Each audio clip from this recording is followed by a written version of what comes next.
ایک دفعہ ایک اللہ کے نیک بزرگ راستے میں جا رہے تھے تو وہاں سے ایک تاجر کا گزر ہوا۔ وہ اللہ کے نیک بزرگ کے پاس آیا اور بڑے احترام سے سلام کیا اور بیٹھ گیا اور انتہائی ادب سے گزارش کی، حضور تجارت کرنا چاہتا ہوں، بس مجھے یہ بتائیے کہ میں کون سی چیز لوں جس سے مجھے بہت زیادہ فائدہ ہو۔ اللہ کے بندے نے کہا کہ جاؤ کالا کپڑا خرید کے رکھ لو۔ تاجر نے شکریہ ادا کیا اور الٹے قدموں چلتا واپس چلا گیا۔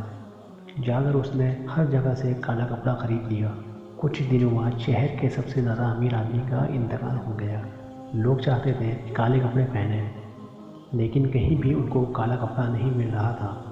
لوگوں نے پورا شہر تلاش کر لیا لیکن کالا کپڑا نہیں مل پا رہا تھا۔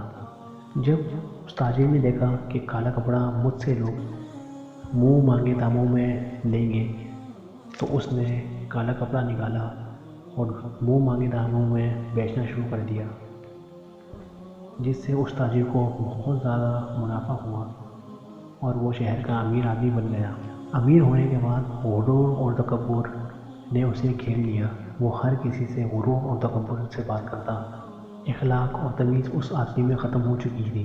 وہ جس کو بھی دیکھتا بدتمیزی سے اور غرور تکبر سے ہی بات کرتا، کیونکہ اس کے پاس اب بہت دولت آ چکی تھی۔ کچھ عرصے بعد اس کا گزر پھر ان بزرگ کی طرف سے ہوا تو اس تاجر نے بزرگ سے بڑی بدتمیزی سے کہا، اوئے بڈھے، چل اب بتا اب میں کیا خریدوں جس سے مجھے فائدہ ہو۔ تو اس اللہ کے نیک بندے بزرگ نے کہا کہ بیٹا تم اب تربوز خرید لو۔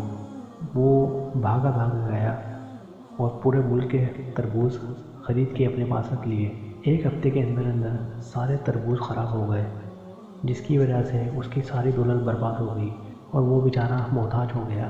پہننے کو صحیح کپڑے بھی نہ رہے، نہ گھر رہا، نہ سواری نہیں۔